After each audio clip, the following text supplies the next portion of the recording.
La mañana de Nochebuena del año 2002, Scott Peterson dijo que había salido solo a pescar. Para cuando regresó a casa, su esposa embarazada, Lacey, ya no estaba. Nacido en San Diego en 1972, Scott fue hijo único. Asistió a la preparatoria University of San Diego High School. Estudió brevemente en Arizona State y luego se graduó de Cal Poly San Luis Obispo con una licenciatura en negocios agrícolas. Fue allí donde conoció a Lacey Rocha. Se casaron en 1997 y abrieron una pequeña hamburguesería llamada The Shack.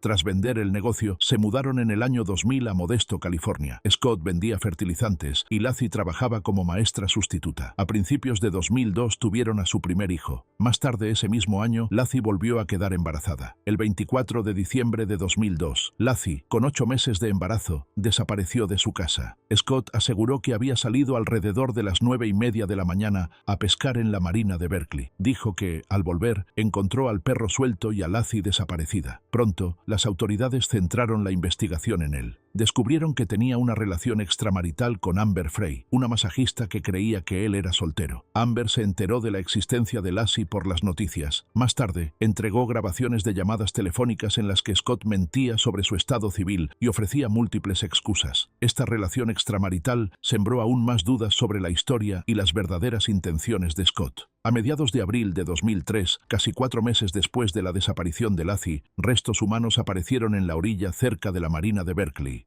Pertenecían a Lacey y a su hijo no nacido, Connor. Las autoridades actuaron rápidamente. El 18 de abril de 2003 arrestaron a Scott en un campo de golf en San Diego. Llevaba $15,000 en efectivo, una nueva identificación, tarjetas telefónicas y tinte para el cabello que alteraba su apariencia. Fue acusado de la muerte de Lacey y de su hijo por nacer. El juicio comenzó el 1 de junio de 2004, en Redwood City, debido a la intensa cobertura mediática. Su abogado defensor, Mark Geragos, argumentó que un intruso había entrado a la casa y lastimado a Lacey. Sostuvieron que todo fue un montaje contra Scott y que la evidencia solo insinuaba su posible implicación. Por otro lado, la fiscalía lo retrató como un esposo mentiroso, con múltiples contradicciones en sus declaraciones. Sugirieron que temía las responsabilidades de ser padre, que estaba endeudado y quería evitar el escándalo. Tras 5 meses de juicio, el jurado llegó a un veredicto el 12 de noviembre de 2004. Declararon a Scott culpable de causar la muerte de Lacey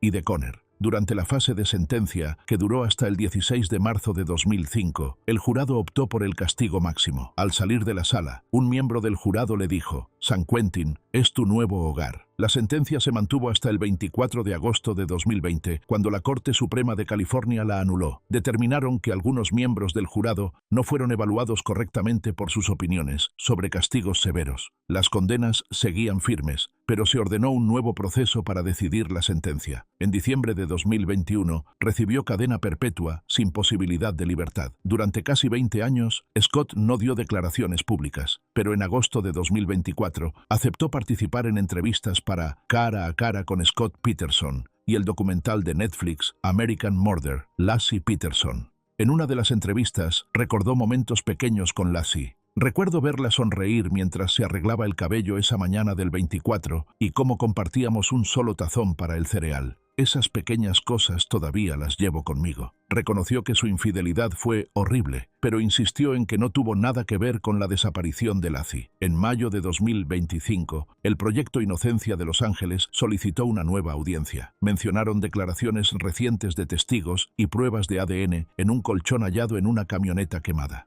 También presentaron nuevos estudios sobre el desarrollo fetal. Su petición sugiere que las líneas de tiempo podrían haberse alterado, lo que implicaría que Lacey pudo haber estado viva más tiempo del que Scott aseguró. Solo los tribunales podrán decidir si esta nueva evidencia cambia el rumbo del caso. Hoy, Scott Peterson permanece en San Quentin, cumpliendo cadena perpetua sin libertad condicional. Su caso sigue atrayendo atención a través de apelaciones, documentales y debates públicos. A continuación, una noche, una pijamada. Un niño que desapareció sin dejar rastro. Richard Allen Davis nació en 1954 en San Francisco.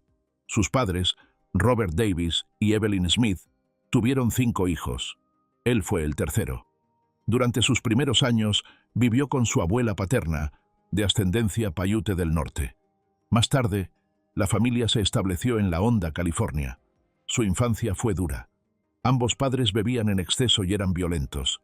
A los 3 años, su madre le quemó la mano por jugar con fósforos. Su padre, en una ocasión, lo estrelló contra una pared y le fracturó la mandíbula. Se divorciaron cuando él tenía 11 años. Después de eso, vivió con su padre en un hogar lleno de padrastros y adultos inestables. A los 12 años ya robaba. Acumuló condenas por robo y falsificación. A los 17, un juez le dio 2 opciones: reformatorio juvenil o el ejército de los Estados Unidos. Eligió el ejército, pero fue dado de baja poco más de un año después. Evaluaciones psicológicas posteriores revelaron que padecía trastornos de personalidad evitativa, antisocial y esquizoide. También confesó haber maltratado animales y fue vinculado, aunque nunca formalmente acusado, con un caso de 1973 relacionado con una adolescente. Durante finales de los 60 y los años 70, sus delitos se acumularon: allanamientos, autos robados, documentos falsificados y ataques recurrentes a mujeres y menores. En 1976, fue condenado a 5 años de prisión por un incidente con una joven. En 1984, otro hecho le valió una sentencia de 16 años. Cumplió solo 8. Ya para los años 90, los investigadores veían un patrón claro: un hombre con una larga historia de violencia hacia mujeres y niños. El 1 de octubre de 1993, irrumpió en la casa de Eve Nicole, en Petaluma, durante una pijamada.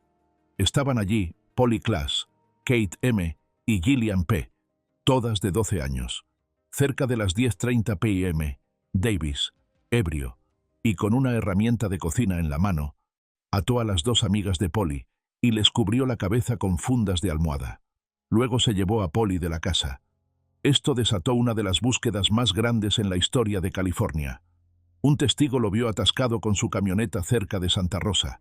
La policía lo dejó ir porque aún no sabían quién era. El 4 de diciembre, Davis confesó. Llevó a los oficiales hasta el lugar donde dejó el cuerpo de Polly, cerca de la autopista 101. Admitió haberle quitado el aire, pero nunca quiso decir exactamente cuándo ocurrió. En sus propias palabras, culpó al alcohol y la marihuana por haberlo dejado aturdido, y dijo que todo se volvió borroso. Afirmó que Polly lo provocó diciéndole: «Solo no me hagas lo mismo que me hizo mi papá». En el juicio, alegó que la eligió porque no quería hacerle daño, aunque nunca hubo evidencia de que el padre de Polly la hubiera maltratado. Su juicio comenzó el 17 de abril de 1996 en San José, después de ser trasladado desde el condado de Sonoma debido a la fuerte cobertura mediática. Enfrentaba cargos por allanamiento ilegal, intento de abuso infantil, uso de objeto punzante, privación de libertad y asesinato. El jurado lo declaró culpable en todos los cargos. Durante la fase de sentencia, recomendaron la pena máxima. Cuando el juez confirmó la condena, Davis le hizo una seña obscena a las cámaras y repitió: «Solo no me hagan lo mismo que me hizo mi papá». Esa frase enfureció a la familia de Polly. Mark Klaas, su padre, intentó lanzarse sobre Davis antes de que los oficiales lo detuvieran. El 5 de agosto de 1996, la corte le impuso oficialmente la pena de muerte. También recibió 5 cadenas perpetuas sin posibilidad de libertad y una sentencia adicional de 31 años por otros delitos. Hoy, Davis permanece en el centro de ajuste de la prisión estatal de San Quentin, bajo la moratoria de ejecuciones establecida por el gobernador Newsom. A continuación, un hombre cuya alianza con un sobrevivencialista convirtió una cabaña remota en una escena de horror. Charles Chittenden nació en 1960 en la entonces colonia británica de Hong Kong. Fue el único hijo varón entre 3 hermanos. Su padre era ejecutivo local y su madre ama de casa. La crianza fue estricta. Su padre era severo y autoritario, y Eng enfrentó disciplina dura desde pequeño. En la adolescencia, Eng comenzó a mostrar una conducta problemática. A los 15 años robó en una tienda. Lo expulsaron de varias escuelas. Finalmente, sus padres lo enviaron a un internado en North Yorkshire, Inglaterra.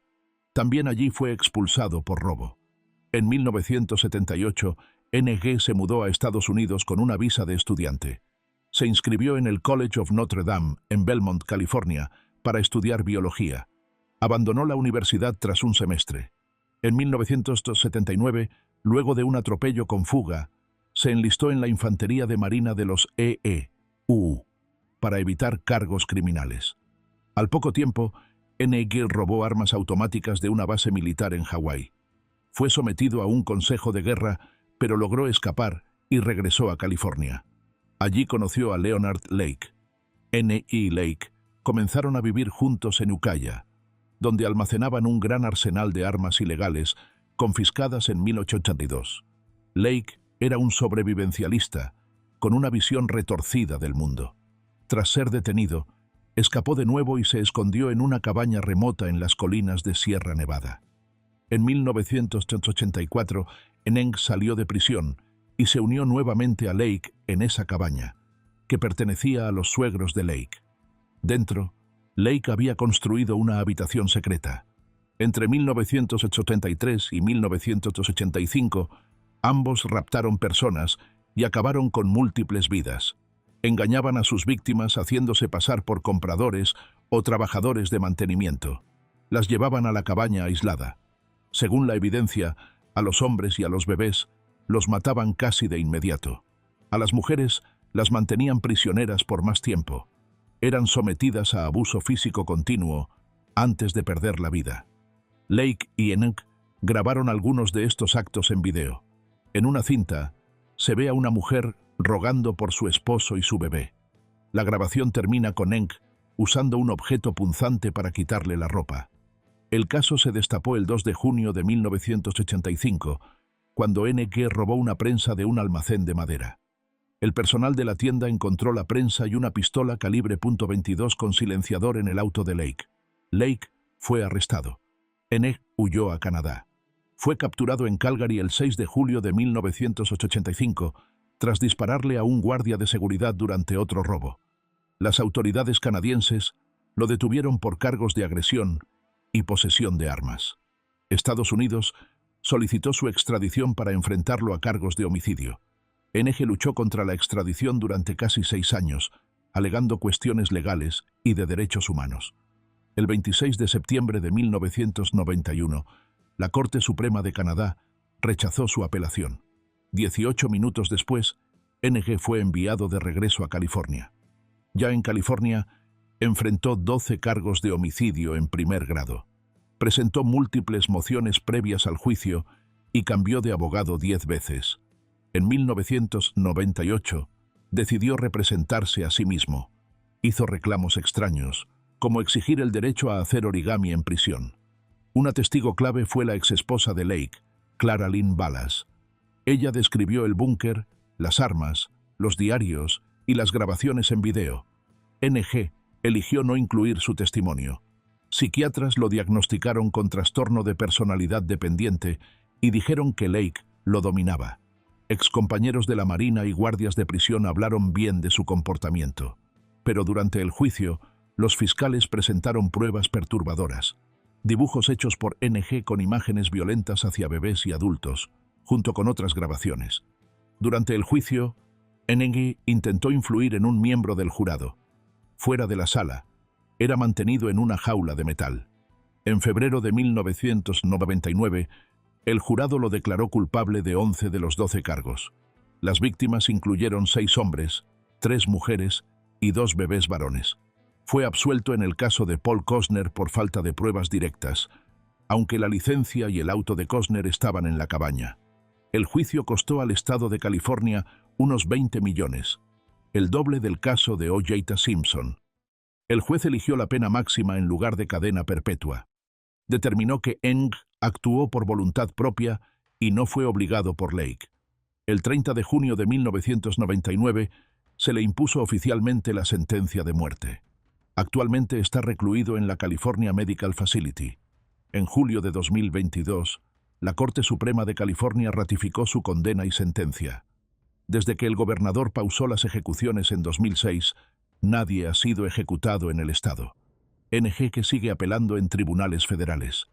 El siguiente hombre se hacía pasar por maestro durante el día, pero cuando se cerraban las puertas, una verdad mucho más oscura salía a la luz.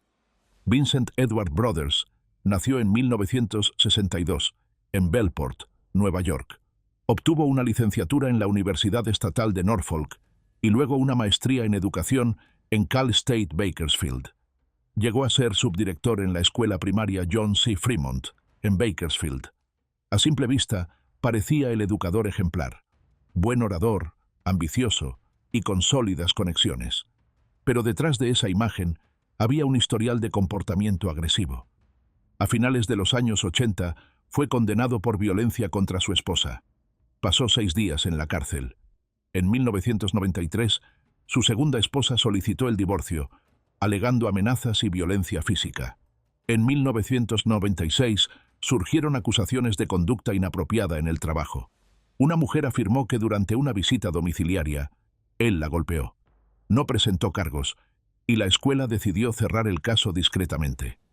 A pesar de estas señales de alerta, Brothers continuó su carrera en la educación. Siguió ascendiendo dentro del sistema. En el año 2000 volvió a casarse, pero esa relación también terminó. En enero de 2003 se casó con Joannie Harper, quien, según se creía, estaba embarazada. Unos meses después, él abandonó el hogar familiar, mencionando tensiones crecientes en la relación. La mañana del domingo 6 de julio de 2003, Joannie, sus 3 hijos pequeños, Marqués, 4, Lindsay, 2, y el pequeño Marshall, de solo 6 semanas, junto a su madre, Ernestine Harper, de 70 años, fueron a la iglesia y siguieron con su rutina habitual. Esa misma tarde, alguien acabó con la vida de los 5. Sus cuerpos no fueron descubiertos hasta el 8 de julio, cuando un amigo fue a revisar. Los cajones estaban abiertos y había objetos esparcidos, pero no faltaban cosas de valor: televisores, dinero en efectivo, tarjetas, todo seguía allí. Las víctimas estaban cubiertas con mantas y almohadas. Eso indicaba un acto frío y planificado. El bebé más pequeño no fue hallado sino hasta varias horas después, cuando equipos de búsqueda lo encontraron. Brothers declaró haber volado a Columbus, Ohio, el 2 de julio, y que se había quedado con su hermano durante ese fin de semana festivo. Afirmó que no regresó hasta después de los hechos. Al principio, los investigadores aceptaron su versión. No había una razón clara para sospechar de él. Incluso investigaron el trabajo comunitario de Ernestine como posible motivo. Pero los detectives siguieron investigando. Recuperaron el auto rentado por Brothers y hallaron miles de restos de insectos en el radiador y el filtro de aire. Expertos determinaron que esas especies eran propias de regiones al oeste de las Rocosas, lo que indicaba un viaje por California. Eso no coincidía con una estadía exclusiva en Ohio. El odómetro del auto también revelaba mucho más recorrido del necesario para su supuesta ruta. Los kilómetros coincidían con un trayecto de ida y vuelta desde Ohio a California, luego a Carolina del Norte y de regreso. Confrontado con estas pruebas, su historia se desmoronó. Los investigadores demostraron que voló al este, alquiló un auto, condujo casi 3.200 kilómetros de regreso al condado de Kern, asesinó a su familia y luego regresó. Su juicio en 2007 se convirtió en el caso más impactante que Bakersfield había visto en décadas. La fiscalía lo retrató como un traidor. Hablaron de 4 matrimonios fallidos, aventuras públicas, una hija secreta y problemas económicos. Testigos aseguraron que mintió 41 veces bajo juramento. Una pregunta clave se repitió: ¿por qué mentir tanto si no tienes nada que ocultar? La fiscalía argumentó que intentaba ocultar tanto sus actos como su nivel de implicación. Dijeron que actuó por desesperación económica, resentimiento por el divorcio, temor a pagar manutención y quizás una venganza distorsionada. Si no puedo tenerla, nadie podrá. El 15 de mayo de 2007, tras escuchar a 137 testigos, el jurado lo declaró culpable de los 5 cargos de asesinato en primer grado, incluyendo la agravante de múltiples víctimas. 2 semanas después, el 29 de mayo, recomendaron la pena más alta del estado. El 27 de septiembre de 2007, el juez Michael Bush dictó la sentencia final. Brothers enfrentaría la pena de muerte. Ni siquiera sus intentos de manipular el juicio, incluyendo una llave casera escondida en su cabello, cambiaron el resultado. El siguiente hombre era Al mismo tiempo, un abuelo, un hombre de familia y un asesino a sueldo. Pero antes de pasar al próximo caso, considera suscribirte para más historias como esta. José Manuel Martínez was born in 1962 in Fresno, California. He spent part of his youth in Mexico before returning to California during his early teens. His childhood blended long days of migrant labor with exposure to criminal activity. In 1977, his stepfather was imprisoned for drug trafficking. A year later, tragedy struck. Martinez's older sister was assaulted and killed. At just 16, he tracked down the 3 men he believed responsible. He killed them and buried their bodies. That act, driven by revenge, marked his violent beginning. At 18, he took on his first contract hit. On October 21, 1980, he murdered 23-year-old David Bedolla near Lindsay, California. Over the next 3 decades, Martinez claimed responsibility for roughly 36 murders across 12 states. Courts confirmed at least 12 of them. Nicknamed El Mano Negra, the Black Hand, from the gunpowder stains on his shooting hand, Martinez worked as a cartel enforcer. He was methodical, stalking targets, using untraceable weapons, and sometimes traveling with bodyguards. He mixed business with personal revenge. His violence spanned years. In 1982, he killed Sylvester Ayon and wounded a teenage witness. 2 weeks later, he killed Raúl González near Porterville. In 1995, he resurfaced, murdering Domingo Pérez. In 2000, he forced entry into Santiago Pérez's home and killed him with children nearby. From 2007 to 2009, he murdered 3 more men near McFarland and Earlimart. In 2011, he ended the life of Gonzalo Urquieta in an orange grove. But his undoing came in 2013. After luring 32-year-old José Ruiz to a field in Alabama and shooting him, revenge for offending Martinez's daughter, he left behind a Walmart receipt tied to his daughter's boyfriend. That clue led to his arrest in Arizona. In 2014, he pleaded guilty and received a 50-year sentence in Alabama. His lawyer described him as polite, loving, and devoted beneath the cold facade. In California, he confessed to 9 murders and 1 attempted killing. These included charges like premeditated ambush and crimes for financial gain. He received 10 consecutive life sentences with no chance of release. And in 2019, Florida added 2 more life terms for killings in the Ocala National Forest. The jury rejected capital punishment, swayed perhaps by the image of a grandfather who once took his grandkids to Disneyland. Joseph Martin Danks nació en 1962 en Bay City, Michigan. Su padre era Edward White, de 42 años. Su madre Karen tenía solo 17. Nació prematuro, pesando apenas 2 kilos. Pasó 4 semanas en una incubadora. Ambos padres tenían serios problemas con el alcohol. Su madre incluso le daba sedantes. En una ocasión, la empleada doméstica lo encontró encerrado dentro de un cajón. En 1964, Karen escapó de un matrimonio tóxico y se llevó a Joseph con ella. 2 años después, se casó con Leroy Danks, quien adoptó formalmente a Joseph. La familia se mudó a Dakota del Sur y luego a Wyoming. Con el tiempo llegaron 2 hermanos más. En 1970, Leroy los abandonó. La familia cayó en la pobreza y enfrentó problemas de adicción. En 1976 regresaron a Michigan. Su padre biológico estaba en bancarrota y con una fuerte adicción. Vivía en un remolque con los medios hermanos de Joseph, Michael y Peter. Ambos terminarían en prisión por tráfico de sustancias ilegales. A los 15 años, la salud mental de Joseph comenzó a deteriorarse. En 1977, tuvo 2 accidentes automovilísticos que le dejaron lesiones en la cabeza. Mostraba signos de psicosis. Abandonó la escuela. Se volvió indigente y empezó a vagar de estado en estado. Creía que lo vigilaban. Rechazaba la comida casera. Se obsesionó con la limpieza e higiene. Tenía alucinaciones.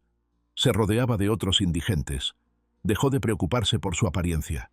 Cometía pequeños delitos, como posesión de drogas o allanamientos en México.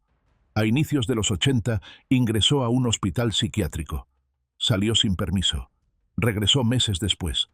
En junio de 1986, la policía de Michigan lo arrestó por portar una escopeta recortada. En la cárcel, Se bañaba compulsivamente. Limpiaba su celda a diario. En septiembre fue liberado bajo libertad condicional. Volvió a deambular. Terminó en Los Ángeles. A fines de 1986 vivía entre Koreatown y Santa Mónica. Entre el 25 de diciembre y el 20 de enero comenzó a atacar a hombres sin hogar. Decía estar haciendo el trabajo de Dios. El 6 de enero acabó con la vida de Christopher Michael Forsblade, de 40 años, cerca de la avenida Vermont. 8 días después, mató a Isaac Davis, de 58. Ese mismo día, también asesinó a John Charles Coble, de 55. 2 días después, golpeó a un hombre de 43 años en West 8th Street, quien murió. Al día siguiente, atacó con un objeto punzante a Almond Lord, de 64, quien sobrevivió. El 20 de enero, hirió a James Lyons, de 58, por la mañana. Horas más tarde, mató a otro hombre, de unos 50 años, en Southwestern Avenue. Varios testigos lo vieron huir del último lugar. La policía lo arrestó esa misma mañana. Tenía una herramienta de cocina manchada de rojo, envuelta en periódico. En la comisaría, confesó todo. Dijo que atacaba a personas sin hogar porque eran mugrosos y asquerosos. En marzo de 1988 fue juzgado. Permaneció en la cárcel central de hombres. Su enfermedad mental era evidente. Creía que la comida estaba envenenada. Decía que celebridades lo visitaban. Pensaba que los guardias le ponían música para controlarlo mentalmente. Se cepillaba los dientes entre 6 y 10 veces al día. Incluso convirtió un cepillo en arma y atacó a su abogado, Larry Rivets. La fiscalía le ofreció cadena perpetua para evitar la pena de muerte. Al principio se negó. El 23 de diciembre de 1988 aceptó. Se declaró culpable de 6 homicidios. Afirmó odiar a los indigentes. Recibió múltiples cadenas perpetuas, con posibilidad de libertad condicional después de 156 años. Los exámenes psiquiátricos diagnosticaron esquizofrenia paranoide y trastorno antisocial de la personalidad. Fue tratado en el Hospital Estatal de Atascadero hasta mediados de 1990. Luego fue trasladado a la prisión de Tehachapi y más tarde a San Quentin. El 21 de septiembre de 1990, provocó la muerte de su compañero de celda, Walter Holt, de 67 años. Dijo que Holt había invadido su espacio personal. Alegó haber escuchado voces que lo incitaban. Los investigadores rechazaron esa afirmación. Mientras esperaba juicio, fabricó armas caseras y atacó a reclusos y guardias. Incendió su celda. Golpeó a un guardia con una pieza metálica. En 1993, durante una audiencia, usó un alambre para herir a su abogado defensor. El 2 de abril de 1993 se declaró culpable por la muerte de Holt. Su declaración fue impactante. Cuando le preguntaron por qué lo hizo, dijo, probablemente porque yo era más fuerte que él, y él más débil que yo. El jurado lo halló culpable de homicidio con circunstancias especiales. Eligieron la pena capital. Antes de ser sentenciado dijo, más les vale que apuren mi caso. Afirmó que siempre quiso un desenlace rápido. Aseguró que aún hacía el trabajo de Dios. Advirtió a los miembros del jurado. Sí, golpeé a esos vagos, y se los haría a ustedes si me dejaran. Oficialmente, sus últimas palabras antes de la sentencia fueron, más les vale que apuren mi caso. Permanece en el corredor de la muerte de San Quentin. En 2019, el gobernador Gavin Newsom suspendió todas las ejecuciones en California. Su comportamiento en prisión siguió deteriorándose. Sufría insomnio, veía ratas inexistentes y arrojaba fluidos a los guardias. No recibió tratamiento hasta 2011. Sus apelaciones por errores del jurado no prosperaron. En 2012, su familia solicitó atención psiquiátrica en lugar de castigo. La petición no fue aceptada. El próximo hombre atacaba a plena luz del día, siempre cuando estaban solos, siempre en la bañera. Cleophus Prince Jr. nació en 1977.